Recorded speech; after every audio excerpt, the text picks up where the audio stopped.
तो आज कार्यक्रम के प्रारंभ का पोल लेते हैं कि क्या विवादित आयतों को हटाना चाहिए। ऐसा कहने पर देश भर के लोगों ने क्या कहा है। यह आज 97% से शुरू हुआ है, कल भी 97 से शुरू हुआ था और इसके पहले 92, 93 से शुरू होने वाला पोल पिछले 2 दिनों से 97 से शुरू ही हो रहा है।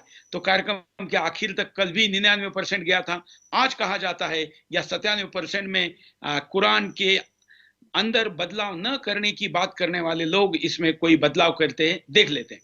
अब हम तुम्हारे गेस्ट पैनल की तरफ चलते हैं और उनका स्वागत करते हैं। मैं स्वागत करना चाहूंगा आज के 19वें बिंदास बोल, जिसका सोशल मीडिया पर हैशटैग है बिंदास बोल ऑन कुरान। हमारे साथ वसीम रिजवी जी, उत्तर प्रदेश वक्फ बोर्ड, सिया वक्फ बोर्ड के चेयरमैन। वसीम रिजवी जी, आपका स्वागत है। सारे गेस्ट का ही स्वागत एक साथ करते हैं। हमारे साथ नीरज यात्री जी हैं, कल भी हमारे साथ थे और इस्लाम के विषय में उनका काफी अच्छा स्टडी है। कल भी उन्होंने कुछ विषय रखा था, आज भी रखेंगे। हमारे साथ महेंद्र पाल आर्य जी, जो पूर्व में, मैं उनको केवल पूर्व में मुस्लिम इतना ही क्यों कह रहा हूँ, आज ऐसा मुझे सुभाष जिंदल जी ने गुड़गांव से फोन करके कहा कि ये बताइए कि वो मेरठ के शहर काजी थे और विद्वान थे और अब इस्लाम के साथ साथ हिंदू सनातन धर्म के विद्वान हैं और अब घर वापसी कर चुके हैं। हमारे साथ उसामा शेख हैं मुंबई से। उसामा, आपका स्वागत है। उसामा युवा मुस्लिम विचारक है और कई मुस्लिम मंचों पर अपनी तरफ से एक कुरान आयतें इनकी व्याख्या करते हैं। इनके सोशल मीडिया पर भी कई फॉलोअर है और पिछले 3-4 एपिसोड से ये हमारे साथ जुड़े हैं। अब चारों के साथ हम आगे बढ़ते हैं और बाकी जो लोग भले ही स्क्रीन पर यहां नहीं दिख रहे हो, लेकिन सुदर्शन के मोबाइल ऐप पर, ट्विटर पर, फेसबुक पर, यूट्यूब पर, हमारे लाइव स्ट्रीम पर, जहां पर भी आपको कमेंट करने का अवसर मिलता है वहां पर आप कमेंट कर सकते हैं, जिसको आप मेरे नीचे यहाँ जो खाली स्पेस है यहाँ पर बैंड में, ट्विटर पर, या हमने आज कार्यक्रम के शुरू से ही यूट्यूब का सुपर चैट शुरू किया है, जो आप नीचे बैंड में भी देख सकते हैं। तो आपकी सहभागिता सोशल मीडिया के द्वारा भी रहेगी और साथ साथ में इस शो में आप बात भी कर सकते हैं। हमारे साथ इन चारों अतिथियों का मैं स्वागत करते हुए शुरुआत करता हूं। आज की पहली आयत लेते हैं और उस आयत के बाद हम आगे बढ़ेंगे। तो आज की पहली आयत,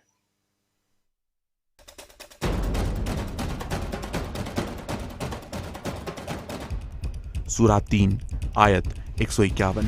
हम जल्द ही इनकार करने वालों के दिल में आग बैठा देंगे, इसलिए कि उन्हें ऐसी चीजों को अल्लाह का गवाह बनाया है जिसके कारण उसने कोई सनत नहीं उतारी और उसका ठिकाना जहन्नुम ही है।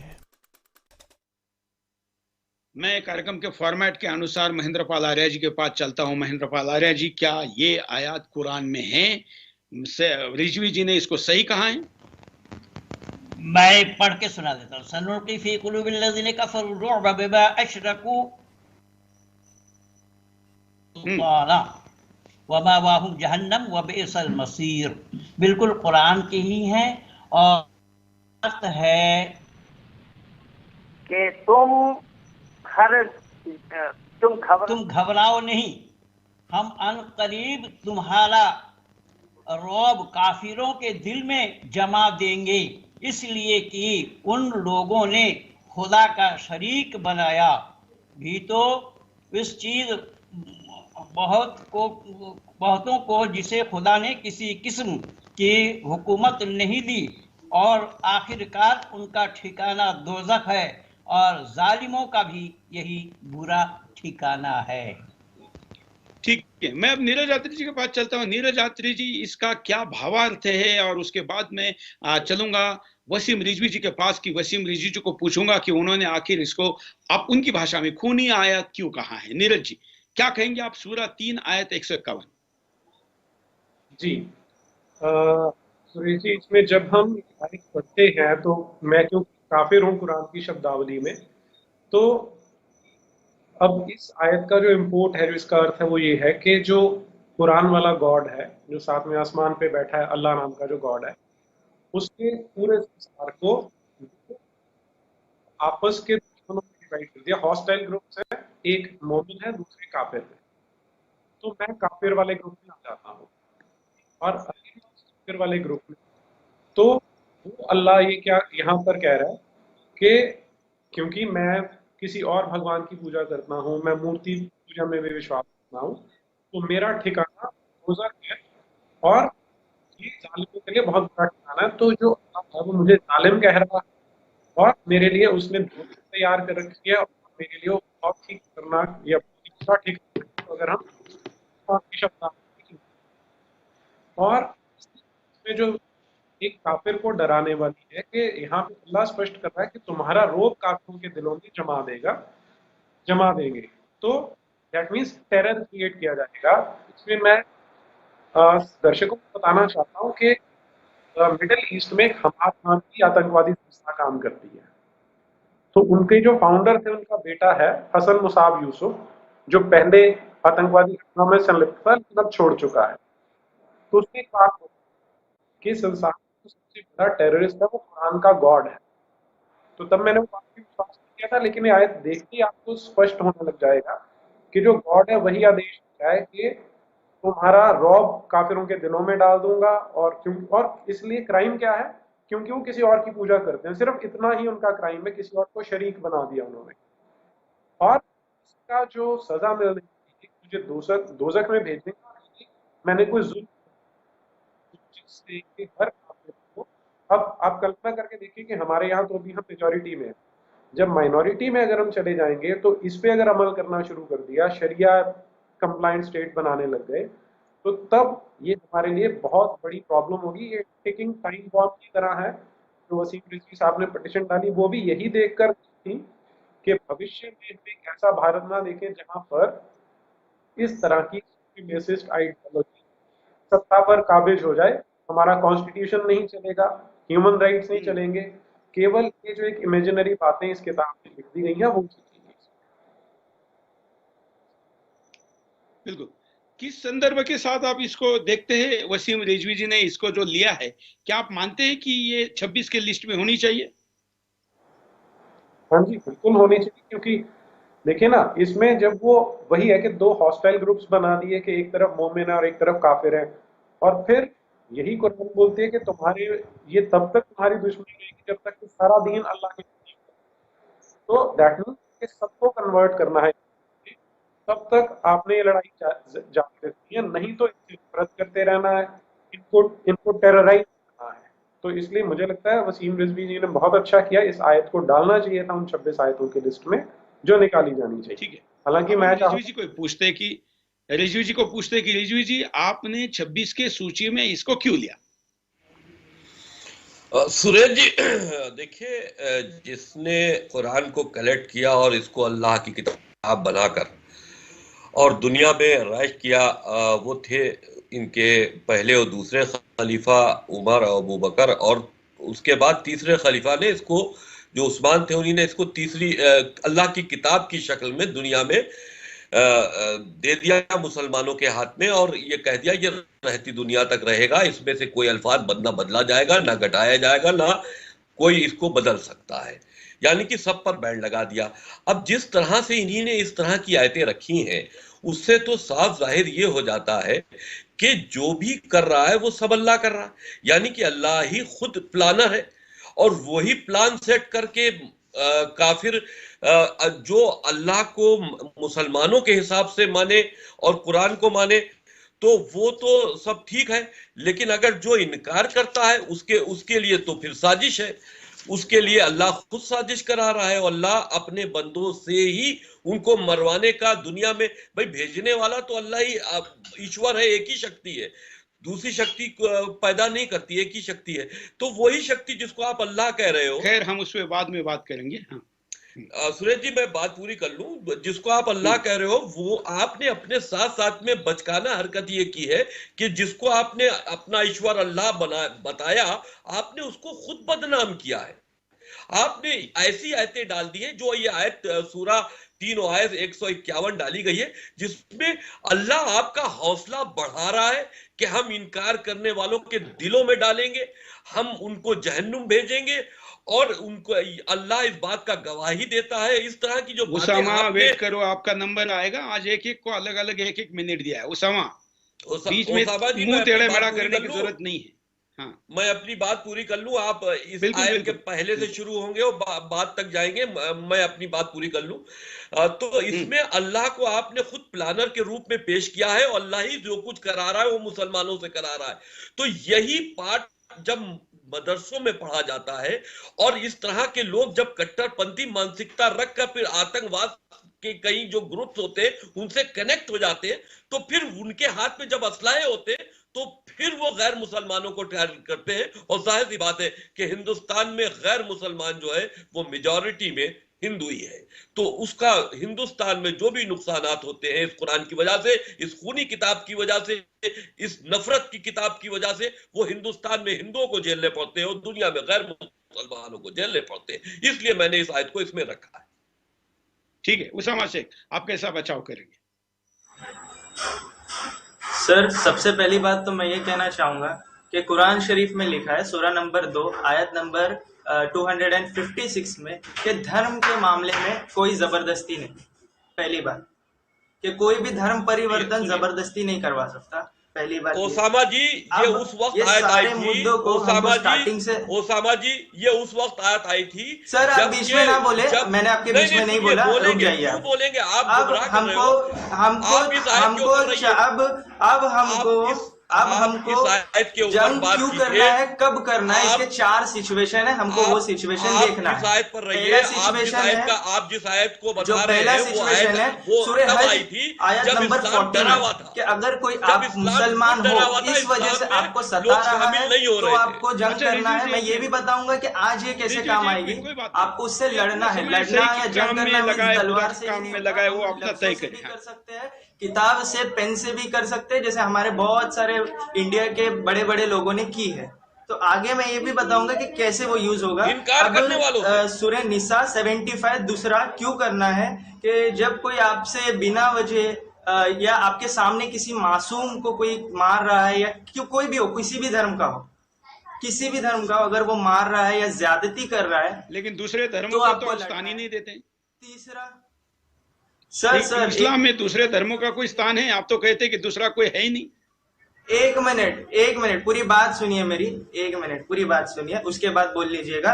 फिर सूरह तौबा की जो आयत है 14 उसमें भी है कि उनसे है, मीन्स उसमें ये लिखा है कि उनसे लड़ो जो हमसे लड़ रहे, जैसे युद्ध उन्होंने स्टार्ट किया तो तुम लड़ो। अब कोई संधि तोड़ दे, वादा तोड़ दे, एग्रीमेंट तोड़ दे तो उससे लड़ो। अब आज के डेट में ये कैसे काम आएगी कि आज हमारे पास, हम इंडिया में यहाँ पर शरीयत नहीं है और संविधान के होने के वजह से कि कोई भी आ जाए, कोई भी गद्दी पर बैठ जाए, हमारे संविधान की वजह से इस्लामिक कानून यहाँ आ भी नहीं सकता। पहली बात। दूसरी बात ये, आज हम ऐसे लड़ेंगे, ओसामा आप ये कहना चाहते हैं, ओसामा आप ये गारंटी देंगे शो में कि आप कुरान पे हाथ रखकर ये कह रहे हैं कि हिंदुस्तान में कभी भी शरिया या कोई भी इस्लामी कानून नहीं आना चाहिए? जब तक हमारे पास संविधान है इस्लामिक कानून इंडिया में नहीं आ सकता, मैं ये बोलना चाह रहा हूँ। मैं कह रहा हूँ आप खुद ऐसा मानते हैं? है आपकी मजबूरी में मत बताइए, आप कहिए कि मैं कुरान पे हाथ रखकर कहता हूँ कि मैं एक सच्चा मुसलमान हूँ और मैं भारत में कभी भी ये कानून नहीं चाहूंगा। एक मिनट देखिए, मेरी बात सुनिए। मैंने जब अपने लफ्जों से कह दिया तो आप मेरे दिल में तो नहीं देख रहे ना कि मैं जबरदस्ती कह रहा हूँ। मैं लफ्जों से कह दे रहा हूँ, जब मेरी जबान जाहिर कर दे रही है तो आप ये कैसे कह सकते हैं? लफ्जों में नहीं, मैं जो कह रहा हूँ वैसा बताइए ना। मैं कह रहा हूँ वैसा बताइए। मैं बोल दिया ना, बात खत्म। क्या कुरान? अब ठीक है, बात खत्म हो गई। चलो, आपका दिल सबको पता है। चलिए आगे बढ़ते। आपका 1 मिनट में अभी 20 सेकंड कम है, बोलिए। आप 1 मिनट मत दो, आप दूसरों को बहुत टाइम दे रहे हो और सिर्फ मुझे 1 मिनट क्यों? सबसे पहली बात, सबको 1-1 मिनट दिया है, सिर्फ 1-1 मिनट। हाँ। सर उनसे लड़ना है जो हमसे लड़ने हैं। सूरह 2 आयत 90 में, तथा अल्लाह की राह में उनसे युद्ध करो जो तुमसे लड़ते हैं। आज भी ये सिचुएशन है कि हमसे कोई लड़ने आए तो हम गले नहीं मिलाएंगे, हम भी लड़ेंगे। अरे भाई ओसामा बेवकूफ इंसान, 151 के बारे में आप बताओ ना। पुलिस और कोर्ट, पुलिस 151 के बारे में बताओ। दूसरी बात, 151 के बारे में कर रहा हूं ताकि आपको पता चल जाए ना, आप हमें वो एक्सप्लेन मत कीजिए। आप सुनिए, कोई गलतफहमी नहीं है कुरान को लेकर। कुरान एक जहरीली किताब है, आतंकवाद का एक शिक्षा देने वाली किताब है। आप कुरान को जहरीली किताब कैसे कह सकते हो? बिल्कुल जहर, ये जहर आपके सामने है। सबसे पहली बात ये, जहर आपके सामने है। आप 151 पढ़िए, आप बकवास इंसान हो, एकदम 151 बकवास पढ़िए। इंसान। आपसे जहर फायदा है, नहीं आपके बात करके। सामने नहीं है। रिजवी जी थोड़ा सुन लीजिए, रिजवी जी, मेरी रिजवी जबान जी, पे और चले जाएगी। सुन लीजिए, इज्जत में बात हम कीजिए, समाप्त आप करते के बारे में बात अच्छा कर रहे हो। अच्छा अच्छा अच्छा अच्छा, कोई बात मालूम नहीं। है, उसामा आगे आप- समाप्त, एक मिनट, मेरी बात पूरी नहीं हुई, मेरी बात पूरी नहीं हुई। उसामा मेरी आप बात पूरा पूरी नहीं 3 हुई। आयत आतंकी शिक्षा 151 देने वाली किताब के बारे में हम बात कर रहे हैं, जिसमें बहुत सर, मैं वहीं पे आ रहा हूँ, वो लाइन वाइज ही मैं आपको बता सूरा रहा हूँ, तभी 3 समझा आयत जाएगा। 151। आपका समय ये- खत्म होता जा रहा है, जल्दी करो। सूरा 3 आयत ठीक है, 151। लीजिए लीजिए, एक मिनट लीजिए, उसी पे डायरेक्टली मैं आ जाता हूँ। हम शीघ्र ही काफिरों के दिलों में तुम्हारा भय मत डाल पढ़ो ना, देंगे। पढ़ ये लिया ना भाई, आयत है 4 बार पढ़ लिया। ओहद। आप सुनिए फाइनल ना, बोलो, हाँ, फाइनल। वो ओहद, जंगे ओहद की ये आयत है। जंगे ओहद, मैं अब भी बोल रहा हूँ, ये जंगे ओहद की आयत है। आप निकाल लीजिएगा, जंगे ओहद। अब किसके दिल में, जैसे हम इंसान गलत हो, हमको पता है जब हम गलत होते हैं तो हमारे दिल में डर होता ही है, वैसे ही उनको पता था वो गलत थे तो उनके दिल में डर था। और वह जंग में ऐसा हुआ भी, वो जीतते जीतते जब मुसलमान रिटर्न आए तो वो भाग गए, वो जीत गए। अल्लाह ने खौफ डाला। क्यों डाला? वो लोग गलत थे। आज भी ये आयत काम आएगी। क्यों आएगी? जब इंसान गलत होता है ना सर, तो उसके दिल में खौफ आ ही जाता है, और वो खौफ अल्लाह ही डालता है सबसे तो पहली भारत में बात। कौन और गलत नीचे है आएंगे। आपके हिसाब से? भारत में गलत कौन है? सुरेश जी, मैंने सर, भारत में वो गलत है, भारत में ये जो वसीम रिजवी जी जैसे लोग गलत है, भारत में वो मीडिया गलत है जो हिंदू और मुस्लिम करवाते हैं। सबसे पहली बात, वो लोग गलत है। अच्छा, वो कौन सी आयत में आता है? कौन सी सूरा, कौन सी आयत में आता है? ये जो भारत का मीडिया की, नहीं, एक मिनट रिजवी जी, एक मिनट रिजवी जी, एक मिनट। हाँ उसामा, ये कुरान की कौन सी आयत में आता है जो आपने मीडिया पर अभी कमेंट किया है? ये सूरा 3 आयत 151 में भारत का मीडिया आता है। सुनिए ना, मैं ये बोल रहा हूँ, सिचुएशन की बात है ना। उस वक्त पे मीडिया था जब कुरान में आएगा लिखेगा। अगर उस टाइम आज हम आते हैं, तो उस वक्त के तो हम आते हैं, तो हमारे लिए क्या सजा है? आगे आते हैं, सुनिए, आगे आते हैं। फायदा ये टीआरपी बढ़ती है सर, मैं साफ मुंह पे बोलता हूँ। जो भी मैं बोलता हूँ, टीआरपी बढ़ती है। नहीं, आप क्या करेंगे ये भी बता दो ना। आगे आप क्या करेंगे कुरान के अनुसार, वो भी बता दो ना। मैं कुरान के अनुसार ये करूंगा कि हमारे पास पुलिस है, हमारे पास कोर्ट है। अगर कोई गलत कुरान में तो है नहीं पुलिस और कोर्ट। सर, इसमें तो हदीस में है ना। हदीस, चलो, तो इसका मतलब वसीम रिजवी जी आपके लिए एक समर्थक मिल गया जो ये कह रहा है कि भारत के कोर्ट ने आपकी याचिका स्वीकार करके उस पर चर्चा करनी चाहिए। यही उसामा के कहने का तर्क है, क्योंकि कोर्ट और संविधान पे भरोसा करता है। तो हम ये वीडियो क्लिप कोर्ट को भी देंगे और कहेंगे कि मुसलमानों की तरफ से जो प्रतिनिधि आए थे उन्होंने कहा था कि हमारा संविधान पे भरोसा है और उस पर चर्चा होनी चाहिए। मैं जरा महेंद्र पाल आर्य जी के पास चलता हूँ। उसामा, मैंने आपको लगातार 9 मिनट दिए, 9 मिनट दिए। अभी आपका समय, दोबारा मैं आपके पास आऊंगा, दोबारा आऊंगा। अभी आपका समय समाप्त हुआ, मैंने 9 मिनट दिए। इन तीनों के भी मैंने समय आपको दिया। अभी महेंद्र पाल आर्य जी आप कुछ कह रहे? हाँ, सबसे पहला ये शब्द होगा मेरा, जिसे मैं हाथ जोड़ करके विनती करता हूं कि आप बीच में मत बोलिए। आज तो अत्री जी भी आ गए हमारे पास। हम इसी पक्ष में हैं। मैंने 38 साल लगाया इसी में। तो खैर, इसने कहाँ गलत बोला? देखिए, इसने बोला है दीन में जबरदस्ती नहीं है। वहां शब्द आया ला इक्राहा फी दीन क़द तबय्यन रुश्द मिनल ग़य्य फमन यकफुर बित्ताग़ूत व यु'मिन बिल्लाहि फ़क़द इस्तमसक बिल उर्वतिल वुस्क़ा ला इंफ़िसामा लहा वल्लाहु समीउन अलीम। कि दीन में जबरदस्ती नहीं है, लेकिन रस्सी पकड़ना है अल्लाह का। तो जब अल्लाह की रस्सी आप पकड़ेंगे तो दीन में जबरदस्ती कैसे नहीं हुआ? पहली बात। एक मिनट मैं कहना चाहूंगा। दूसरी बात ये है, अरे रुक जा, मैं कुछ कहना चाहूंगा इसमें। दूसरी बात, अरे भाई सुनना, आपका नंबर आएगा, उसामा आपका नंबर आएगा तो बोलना। आज की डिबेट में हम बहुत शांति से सबको समय दें। बिल्कुल, इसलिए तो मैं वसीम रिजवी जी को भी हाथ जोड़ करके विनती किया उनके साथ। मैं आपसे एक जिम्मेदारी से पूछना चाहता हूं माननीय चौहान साहब, और जहां तक आपसे मेरे दशकों से रिश्ता है, इसलिए मैं पूछ रहा हूं कि आप अपने ऑफिस से निकले बाहर, रोड पे आ गए और दो आदमी लड़ रहा है, तो आप उसको छुड़ाएंगे या लड़ने देंगे? हाँ, स्वाभाविक तो छुड़ाएंगे। तुझे लड़ने और लड़ाने का काम अल्लाह खुद कर रहा है, या अल्लाह का काम है लड़ाने का, कत्ल करवाने का? या अल्लाह का काम है? फिर इनके बंदे क्या कर रहे हैं? इनको तो हुक्म अल्लाह का मिला हुआ है कि तुम 20 हो 200 पर भारी पड़ोगे, 100 हो। मैंने कहा हम कर चुके। रिजवी साहब ने उन्हीं आयतों को कोड किया है। माननीय रिजवी साहब का मैं शुक्रगुजार हूं कि हमारा आर्य समाज 175 वर्षों से यही काम कर रहा है। अभी यूनिवर्सिटी में मेरा कार्यक्रम था। बात की, हम थोड़ा उस पे आते हैं। ओसामा ने जो बात की उस पर आपको कुछ कहना है? हाँ, मैं वही बोल रहा हूँ, ये तो गलत बोला। ये बोला है कि सभी अभी और धर्म पर, कुरान कह रहा है इन्ना दीन इंदल्लाह इस्लाम, एक ही दीन है जिसका नाम इस्लाम है, और अल्लाह की नजर में कोई दीन ही नहीं है, सब रात है अल्लाह की नजर में, और इस्लाम सब काफिर। अल फर्क़ु बैनल अब्द वल कुफ्र तर्कुस सलाह, हदीस में आया है काफिर और दीनदार में फर्क ये है, अल फर्क़ु बैनल अब्दी वल कुफ्र तर्कुस सलात, जो इबादत करता है, जो नमाज पढ़ता है वो दीनदार है, जो नमाज नहीं पढ़ता वो काफिर है। तो अल्लाह तो फूटी आंखों से भी देखना नहीं चाहते काफिरों को। अल्लाह तो फूटी आंखों से भी काफिरों को देखना नहीं चाहते, तो फिर हम ये कैसे कहें कि सभी धर्म? ठीक है, तो अभी मैं और कुछ कहेंगे आप महेंद्र पालारे जी, जो उसामा ने कहा है, या मैं आगे जाऊं? हाँ, आगे चलिए। ठीक है, अब बोलिए अभी नीरज जी, इन्होंने कुछ और भी आए थे कोट की है, क्या वो इस संदर्भ में है, और इस पर आपका क्या कहना है? फिर हम अगले आयत की तरफ। हाँ, जी, बेसिकली उसामा जी कह रहे हैं, जब जालिम की बात कर रहे हैं कि जो आपसे लड़ेगा वो जालिम है, तो आप उसको रिएक्ट कर सकते हैं।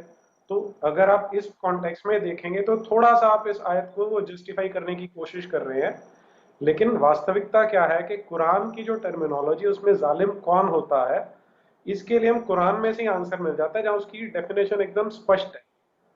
सूरा 2 में आयत नंबर 254 देख लीजिए आप, मैं पढ़ देता हूं उसे।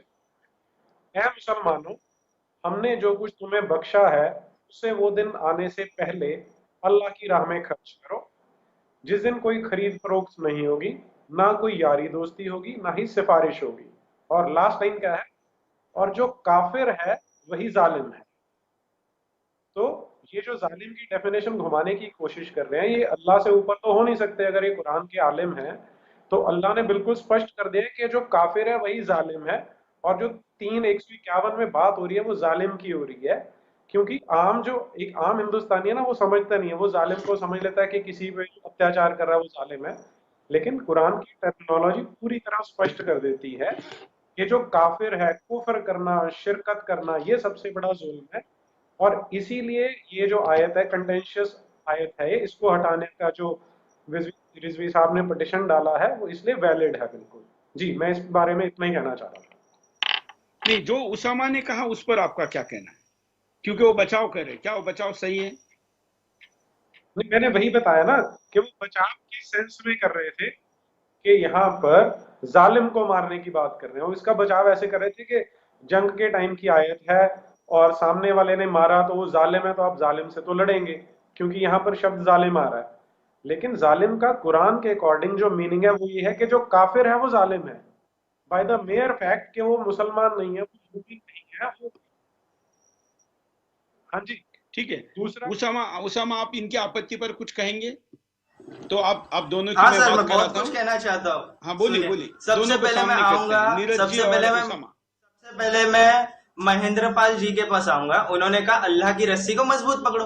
बेशक पकड़ो, अल्लाह ने जबरदस्ती नहीं कहा कि पकड़ ही लो। अल्लाह ने कहा तुम्हारी मर्जी, तुम्हें पकड़ना है पकड़ो, नहीं पकड़ना है कयामत के दिन फैसला हो जाएगा। तो इसमें जबरदस्ती तो है नहीं कहीं, तुम्हारी मर्जी, समझना है समझो, नहीं समझना है छोड़ दो। दूसरी बात पे मैं आऊंगा कि इन्होंने कहा कि ये लड़ो उनसे, जैसे कि बोले जालिम। मैं जानना चाहता हूं उनसे कि जालिम वर्ड कौन सी आयत में आया, जरा मुझे बताएंगे कि जालिमों से लड़ो। जैसे ये जो सामने लिखी जा रही है तीसरी आयत, तीसरी सूरा की 151, इसी में आया जालिम शब्द। सर जरा इंग्लिश 151। हाँ जी, नहीं सर, मैं वो नहीं बोल रहा, मैं सूरह जो सूरह ओहद की आयत थी ना, जो हम जिस पे बात कर रहे थे, सूरह 3, मैं उसकी बात कर रहा हूँ। जो हम बात कर रहे हैं 151 की करें ना, सूरह 3 आयत नंबर 151 की बात काफिरों के दिलों में जी। हाँ, तो सर मैं वही आपसे कहना चाह रहा हूँ। अब यहाँ पर हम देखते हैं, तो जालिम है ही नहीं। सुनिए यहाँ पर मुसलमानों आपको सूरह के अंदर आयत के अंदर क्या लिखा है यही पता नहीं। सर एक मिनट, कैसे मुसलमानों मतलब क्या है? पहली बात आप मुझे बताओ, आपको पता है गीता में सूरह 3 151 में जालिम लिखा है, ये आपको पता नहीं तो फिर तो आप कैसे पक्के मुसलमान हो गए? गीता में कहा आपको पता है? गीता में श्लोक नंबर में चैप्टर नंबर 11 वर्स नंबर 32 में क्या लिखा है? गीता को कहाँ से ले आई? जरूरी नहीं है, जरूरी हर चीज, वो तो गीता को मानते हैं ना, मैं एग्जांपल दे रहा हूँ। हर चीज जरूरी नहीं याद होना, कभी कभी पढ़ भी लेना पड़ता है, पहली बात। दूसरी बात मैं ये बोलूंगा आपसे कि हम जब आपके आइडियल जाकिर नाइक है ना, इसलिए आपको तो याद रहना चाहिए। आपके आइडियल जाकिर नाइक है ना। सर जरूरी नहीं है, मैंने ऐसा कब कहा? मैंने कब कहा? ये मैंने कहीं कहा? मैंने कहीं नहीं कहा। तो फिर बोल दीजिए कि जाकिर नाइक नालायक है, गद्दार है, देशद्रोही है, ये बोल दीजिए। सर सबसे पहली बात, ये सेकंड टॉपिक आएगा, इस पर आएंगे हम। पहले आप मेरा ये आंसर सुन लीजिए, इस पर भी आएंगे। मैं भागूंगा नहीं कहीं ना, मैं जवाब दूंगा। नहीं, आप जाकिर नाइक को गलत कह नहीं सकते। मुंबई में रहना है तो जाकिर नाइक को गलत कैसे कहें? सुनिए ना सर, मुंबई में रहना, आपकी जान का प्रश्न है, हम आपको बख्श देते हैं। मुंबई में कौन बोला आपको? ऐसा कुछ भी नहीं है सर। मुंबई सबका, हर कोई रहता है, हिंदू भी रहते हैं, मुसलमान भी रहते हैं, मिल के रहते हैं। मेरे दोस्त भी है बहुत सारे, उनको किसी को प्रॉब्लम नहीं है सर। हमारे यहाँ पर इंडिया में यही तो प्रॉब्लम है कि हिंदू मुस्लिम मिल के रहते हैं, इसीलिए जातीय स्मारक इसीलिए तोड़ा गया था। जातीय स्मारक इसीलिए तोड़ा गया था, मिल के रहते हैं। बीच में ना बोले। कुरान 60 आयत 1 में लिखा है, अल्लाह तुम्हें इनसे नहीं रोकता कि तुम उन लोगों के साथ भलाई करो, अच्छा व्यवहार करो, जिन्होंने तुम्हें घर से नहीं निकाला या तुमसे झगड़ा नहीं किया या किसी की मदद नहीं की तुम्हें सताने के लिए। फिर कुरान 60 आयत 9 में कहता है कि अल्लाह तो, अरे भाई सूरह 3 आयत 151 में बताओ, पूरा कुरान पढ़ के बताओगे तो यहाँ तो शो भी उसी पे खत्म होगा सर। अरे तो आपको तो ये भी याद नहीं कि इसके अंदर क्या लिखा हुआ है। आप बीच में से लोग में परस्पर विरोधी बातें हैं। सुनिए, अल्लाह तो तुम्हें केवल उन लोगों से मित्रता करने से रोकता है जिन्होंने तुम्हें धर्म के मामले में तुमसे युद्ध किया और तुम्हें तुम्हारे अपने घरों से निकाला और तुम्हारे निकाले जाने में मदद किया। इन लोगों से लड़ना है। सारे काफिर हुए, सारे लोगों से जिनको मुसलमानों ने निकाला उनका क्या है? जैसे कश्मीर से कश्मीरी पंडितों को मुसलमानों ने निकाला, उनके बारे में क्या कहते हैं? कुरान में मैं आपको मैं यही बोल रहा हूँ, कुरान से कल मैं आपको यह आयत भी लाकर दे दूंगा। उसके अनुसार कश्मीरी हिंदुओं ने, कश्मीरी पंडितों ने वहाँ के मुसलमानों से लड़ना चाहिए। सर गलत किया, यही तो आपके, हाँ, वो मुसलमानों ने अगर किया तो गलत किया, मुसलमानों ने किया तो उनके खिलाफ लड़ना चाहिए और इसकी इजाजत कुरान देता है। इसकी इजाजत कुरान देता है।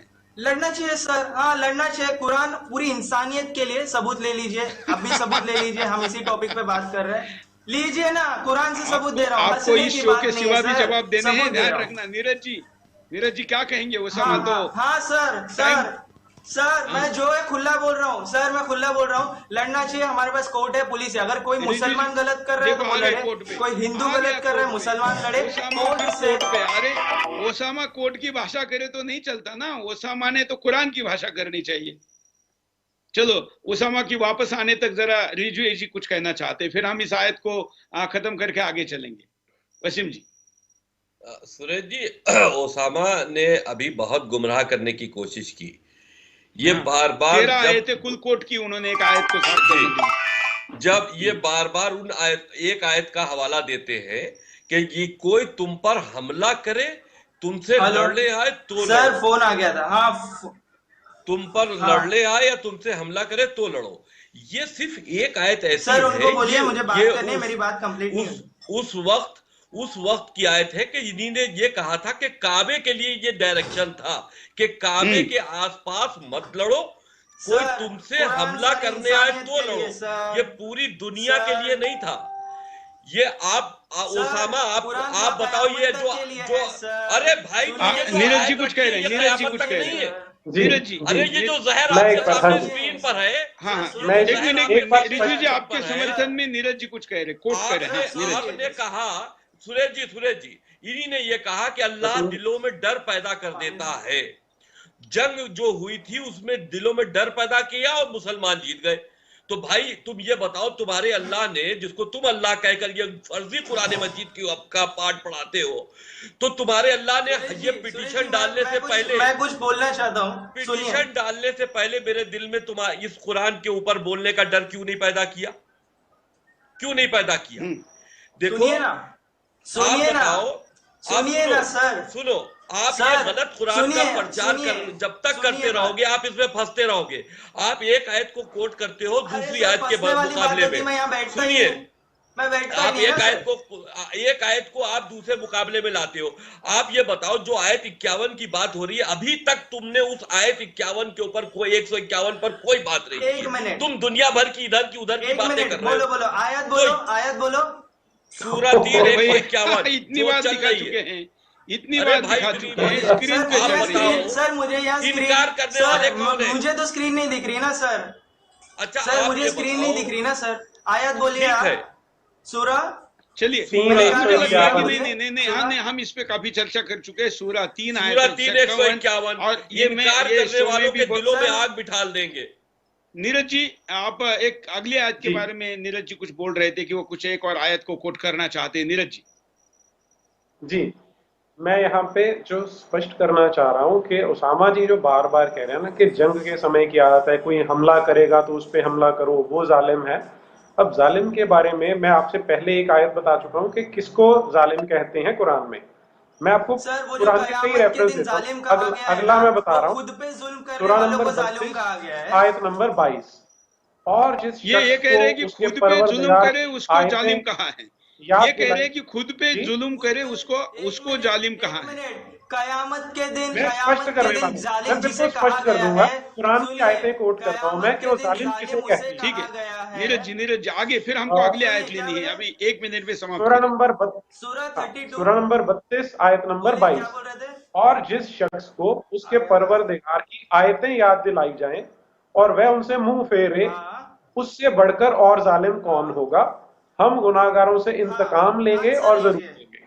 अब आप इस आयत को समझ लीजिए, इसमें कोई लड़ाई झगड़ा नहीं हो रहा। जिस शख्स ने अल्लाह की आयतों को याद दिलाई जाए और उनसे मुंह फेरे, तो सिर्फ आयतें याद दिलाने से मुंह फेरने वाला वो जालिम हो जाएगा। तो इस हिसाब से जो हमारे सामने पंडित महेंद्र पाल आर्या बैठे हैं, वो मुस्लिम ट्रेडिशन में जन्म लिया, अब उन्होंने मुंह फेर लिया तो वो जालिम है। ये कुरान की शब्दावली आपको स्पष्ट बता रही है। महेंद्र पाल आर्या जी, आप जालिम हैं। सूरह नंबर 29 आयत नंबर 68। तो बता तो रहा हूँ, जो शख्स अल्लाह पर मैं बता रहा हूँ क्या हुआ है, ये क्या बोल रहे हैं। मैं एक मिनट मुझे दीजिए, मैं बताता हूँ। इससे बढ़कर जालिम कौन होगा? और इन काफिरों का ठिकाना जहन्नुम में नहीं है, जरूर है। ये है सूरह नंबर 29 आयत नंबर 68। मैं एक बार रिपीट कर रहा हूं। और जो शख्स अल्लाह पर झूठ बहुतान बांधे या जब उसके पास कोई सच्ची बात आए तो झुठला दे, सच्ची बात यानी वो इस्लाम है, इससे बढ़कर जालिम कौन होगा? क्या इन काफिरों का ठिकाना जहन्नुम नहीं है? जरूर है। फिर से, काफिर कौन है? जालिम कौन है? जो काफिर है। और जो शख्स, अब मैं पढ़ रहा हूँ सूरह नंबर 61 आयत नंबर 7। और जो शख्स इस्लाम की तरफ बुलाया जाए और वह कबूल करने के बाद उल्टा अल्लाह पर झूठ तूफान जोड़े, उससे बढ़कर जालिम और कौन होगा? और अल्लाह जालिम लोगों को मंजिल मकसूद तक नहीं पहुंचाया करता। ये सारी कुरान की आयतें हैं जो बिल्कुल स्पष्ट बता रहे कि आपने अल्लाह की बात नहीं मानी, आपने कुरान नहीं मानी, तो आप जालिम हैं। तो ये जो कंफ्यूज करने की हम इस आयत पे निर्णय करते एक बार जरा। महेंद्र पाल आर्य जी, सूरह 3 आयत 151 रखनी है, हटानी है, आप क्या कहेंगे? मैं आपसे यही कहना चाहूंगा कि सूरह 3 आयत 151 हम लोग चर्चा कर रहे हैं और उसामा इसके काट में दूसरी आयत बता रहा है।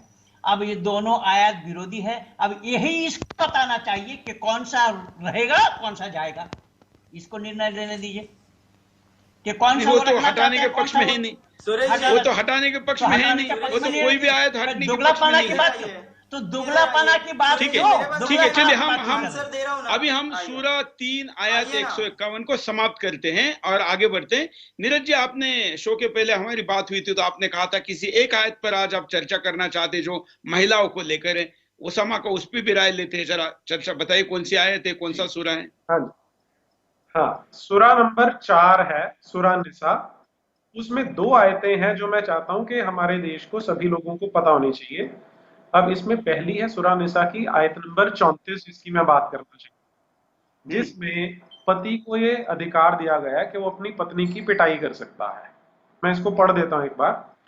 मर्दों को औरतों पर काबू है, क्योंकि एक तो अल्लाह ने बाज आदमियों को बाज औरत पर फजीलत दी है, यानी शक्ति दी है, और इसके अलावा चूंकि मर्दों ने औरतों पर अपना माल खर्च किया है, बस नेक वक्त बीवियां तो शौहरों की ताबेदारी करती हैं, और उनके पीठ पीछे जिस तरह अल्लाह ने हिफाजत की है वह हर चीज की हिफाजत करती है। और वह औरतें जिनके नाफरमान सरकश होने का तुम्हें अंदेशा हो तो पहले उन्हें समझाओ, तुम उनके साथ सोना छोड़ दो और मारो, मगर इतना कि खून ना निकले और कोई अज़ो ना टूटे। बस अगर वे तुम्हारी मुतीय हो जाएं तो तुम भी उनके नुकसान की राह ना ढूंढो, अल्लाह तो जरूर सबसे बरतर बुजुर्ग है। तो बिल्कुल स्पष्ट है कि नाफरमानी का अगर अंदेशा हो रहा है तो आपने क्या करना है, उन्हें समझाओ, पहला स्टेप, उनके साथ सोना छोड़ कोर्ट दो की बात और करता है। फिर उनको ओसामा मारो। तो कहता है कोर्ट में बात होनी ध्यान रहे चाहिए, कि खून नहीं कानून से बात होनी चाहिए। तो ओसामा ये बताओ कि जिस आयत की बात यहाँ पर नीरज यात्री कर रहे हैं, ओसामा एक मिनट, ओसामा जो बात इन्होंने कही, मुझे ओसामा का आवाज नहीं आ रहा है। हाँ हाँ, उस पे भी आएंगे। हाँ, इन्होंने सुनिए, जो महिला बोलिए, को अब मारने की आवाज। बात की हाँ, है, आप बोलिए, सुनिए। अब की हाँ, आवाज आ हाँ। रही, बोलिए। सुनिए मेरी बात सुनिए। आयत कितने बोले उन्होंने, उनकी आवाज नहीं आई मुझे। सूरा 4 आयत का 34, सूरा 4 आयत 34, कितना? 34 4 आयत नंबर 34। एक मिनट 34 34। हाँ, एक मिनट, यहाँ पर बात क्या है पहला वो समझिए।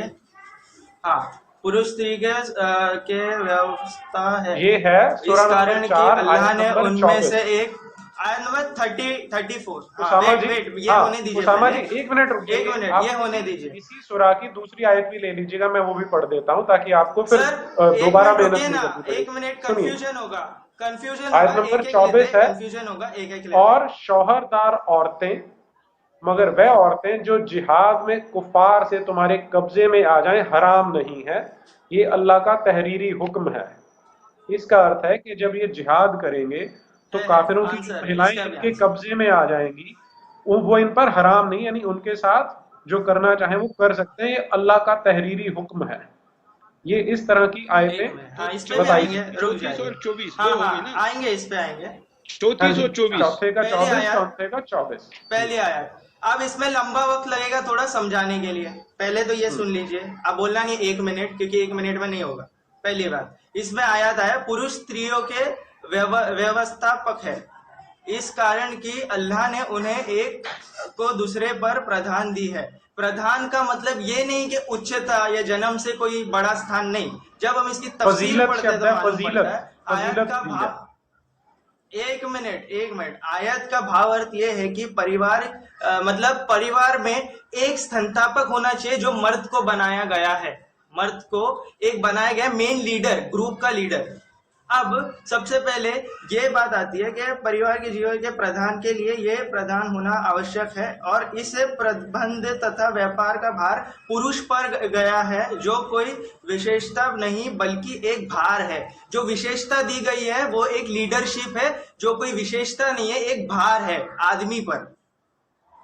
इस कारण यह अर्थ नहीं कि जन्म से पुरुष की स्त्री पर कोई विशेषता है।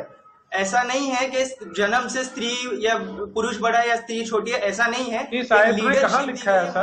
इस आयत में तो कुछ नहीं लिखा, जन्म की बात तो की नहीं है। इसकी तफसीर ये तो एक बिल्कुल यूनिवर्सल स्टेटमेंट है ना। तफसीर पढ़ रहा हूँ, इब्ने कसीर तफसीर पढ़ रहा हूँ मैं। तफसीर पढ़िए, कुरान की तदबीर नहीं, तफसीर भी पढ़ना जरूरी है, तब आयत समझती है और अच्छे से। सुनिए, प्रधान आयत में यह आदेश दिया गया है कि यह पत्नी पति की अनुगामी नहीं हो, तो मतलब अगर पत्नी अगर सुन नहीं रही है, अगर कुछ अनुगामी ना हो, हाँ कहना ना, सुनिए, मैंने मेरी बात सर पूरी नहीं हुई, बीच में ना बोले। पहली बात, अगर यहाँ पे है कि फिर तुम्हें जिनका अवज्ञा का डर हो तो उन्हें समझाओ, पहले समझाओ कहाँ यार, और समझाओ और शरिया न करो, सोने के मतलब उनसे दूर हो जाओ, शेयर मत करो बेड, दूर हो जाओ उनसे। दूसरा स्टेप, पहले समझाओ, दूसरा बेड शेयर ना करो, इसमें उनके अलग हो जाओ तथा उन्हें मारो का मीन्स, अगर आप और तफसीर आप इब्ने कसीर पढ़िए, मारो का मतलब हल्के से। जब हम हदीस पढ़ते हैं उसमें आता है कि बच्चा हो, बूढ़ा हो या किसी को भी, बच्चे को मारो ऐसे, बच्चे या बीवी को, जिससे निशान ना आए। सुनिए, हंसने से असलियत दूर नहीं होगी। तफसीर पढ़िए और हदीस पढ़िए। रिजवी जी, ये धीरे से मारो क्या होता है? मत बोलो, बीच में मत। धीरे से मारो क्या होता है? अरे बस हो गया आपका, बहुत धीरे से मारो, चुप हो जाओ अभी जरा दूसरे को बोलने दो। हाँ रिजवी जी, धीरे से मारो क्या होता है? मेरी बात सुनो, आधे में आप सुनोगे, ओसामा सुनो, धीरे से मारने की हम बात बता रहे हैं, आप हमारी बात सुनो। अब आप इतनी देर बोल दिए हो, आप पहले मेरी बात सुनो, आप मेरी बात सुनो। कुरान में लिखा है मारो, एक मिनट, आपने धीरे से मारना कैसे उसमें लिखा? ये लिखा है धीरे से मारो, ये लिखा है खून न बहे, तमाचा मारो।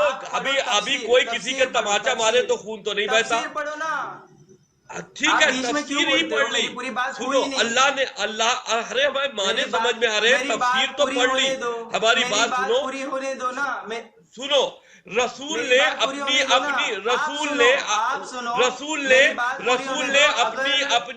आवाज जो है वो म्यूट नहीं करना, कंट्रोल रूम में अभी भी बोल रहा हूं, मेरी आवाज म्यूट नहीं करना, म्यूट नहीं है, बोलो धीरे से मारने। सुनो, रसूल ने अपनी ज़ौजा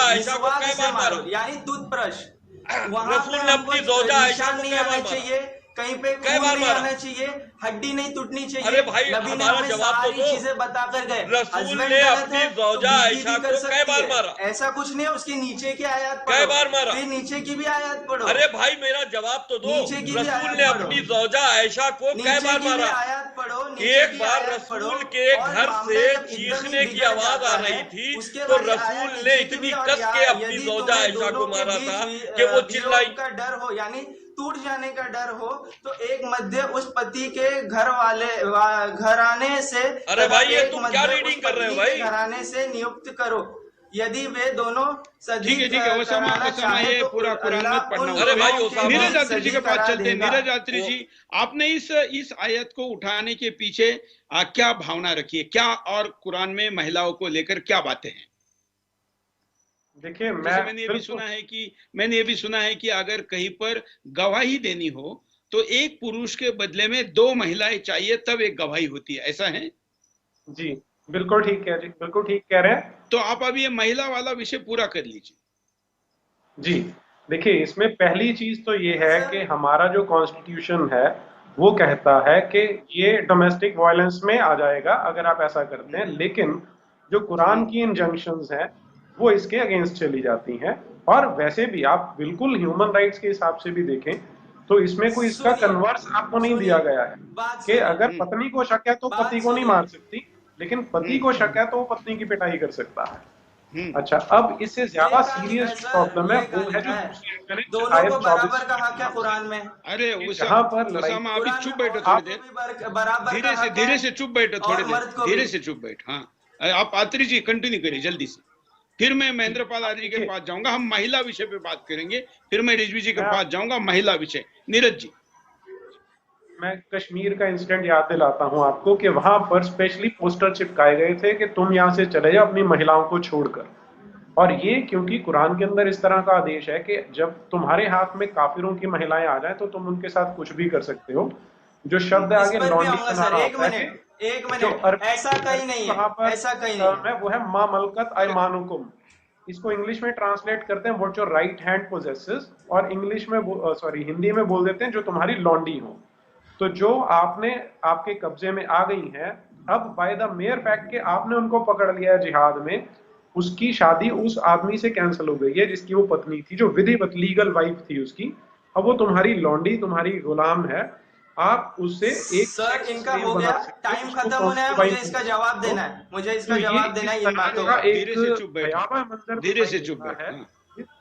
ये ऐसा भयावह मंजर दिखाई देता है कि कोई भी आप बेसिक ह्यूमन वैल्यूज देख लीजिए, यूनिवर्सल वैल्यूज देख लीजिए। रुको जरा, सब्र करो, थोड़ा ठंडा दो, मेरे को जवाब देने दो। और तीसरी अभी आपका नंबर इन तीनों के बोलने के बाद आएगा, तब तक आप शांत बैठो।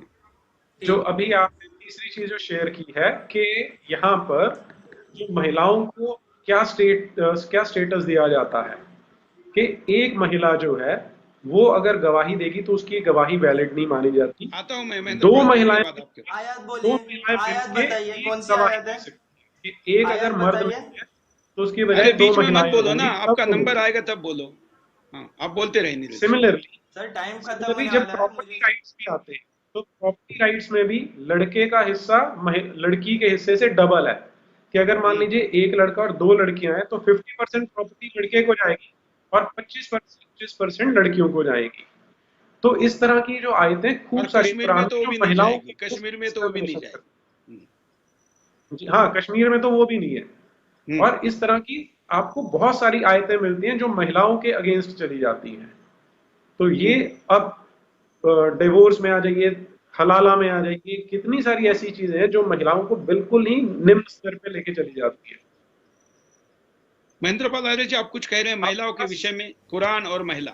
हाँ, मैं वही बता रहा हूँ कि कुरान में अल्लाह ने औरतों को पुरुषों के लिए खेत बताया। निसाउकुम हर्सुल लकुम फातु हर्सकुम अन्ना शेतुम वक़द्दिमू ली अनफुसिकुम, ये शब्द आया सूरह निसा में कि महिलाएं पुरुषों के लिए खेत है, उस खेत से जैसा चाहो वैसा फसल उत्पन्न करो। अर्थात ये भोग्य वस्तु के सिवा महिला पुरुषों के दृष्टि में अल्लाह ने कुछ नहीं दिया, और अल्लाह के पास भी नहीं है। इसको अगर इसकी पत्नी जाएगी, इसकी माँ जाएगी तो कहाँ क्या मिलेगा? पर अल्लाह इससे बताए, इससे पूछिए कि तेरी पत्नी गई, तेरी माँ गई, अल्लाह क्या देंगे उनको? के बराबरी है क्या? महिलाएं जमात में नमाज नहीं पढ़ सकती, महिलाओं का कोई इमाम नहीं हो। चुप हो जा, महिलाओं का कोई इमाम नहीं हो सकता। और ये बकवास कर रहा है। हम गालियों वाला ऑडियो है मेरे पास, चला दूं? बोलिए, चला देता हूँ। मुद्दे पे आइए। आपने जो ऑडियो में गाली दी है ना मेरे पास, मुद्दे पे आते हैं सर।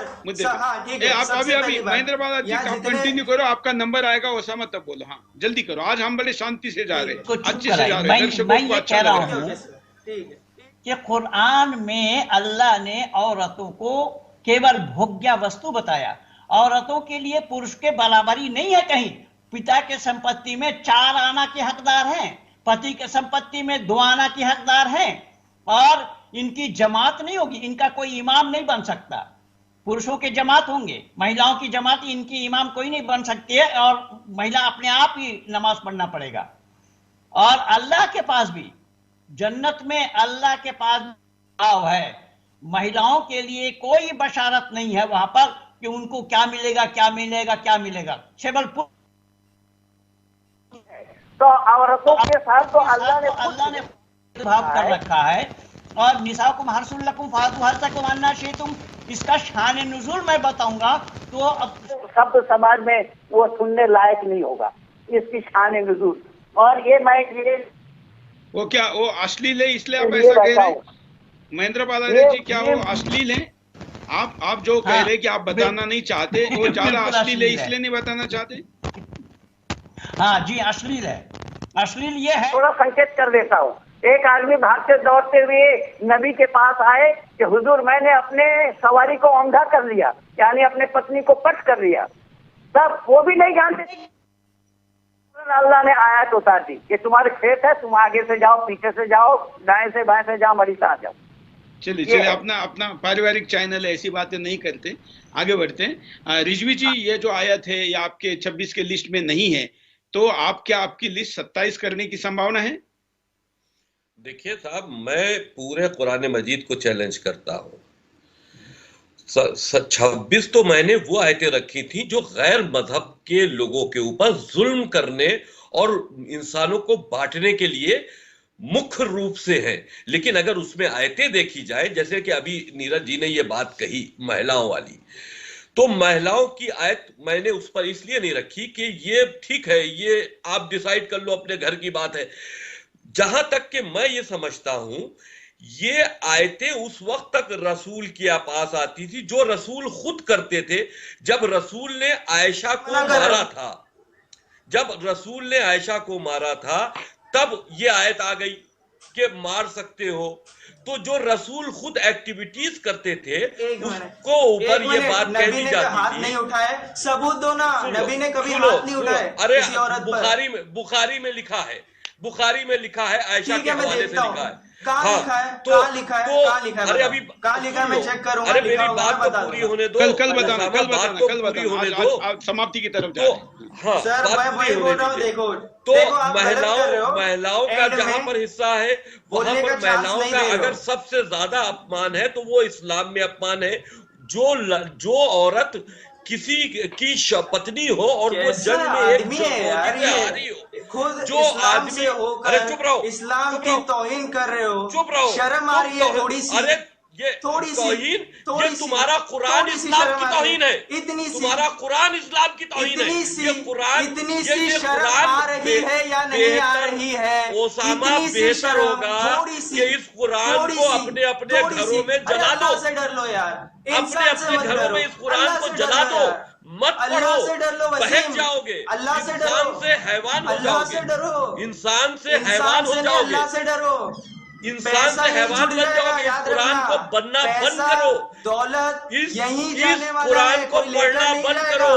ईमान चुपचाप अपने घरों में इस कुरान को आग लगा के अच्छे कदम की तरफ बढ़ो, अच्छे कदम की तरफ बढ़ो। इस कुरान के अंदर तुम इस कुरान ने तुमको आतंकवादी बनाया है, इस कुरान ने तुमको आतंकी बनाया है, इस कुरान ने तुम्हारे दिलों में नफरत भरी है।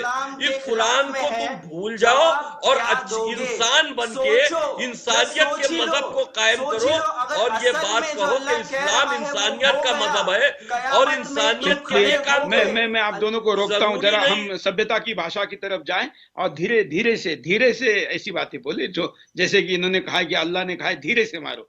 तो मेरा प्रश्न ये है, नीरज अत्री जी, एक किसी अपने दर्शक ने, संजय जी ने भेजा है मुझे कि यदि पति किसी औरत को अन्य मर्द के साथ जाने के लिए, मैं आसान भाषा में लिख रहा हूं, उन्होंने जो लिखा है वो थोड़ा टीवी चैनल के लिए लिखना ठीक नहीं है, तो अगर वो मना करे तो फरिश्ते रात भर उसको लानत भेजते हैं, ऐसा भी लिखा है जी।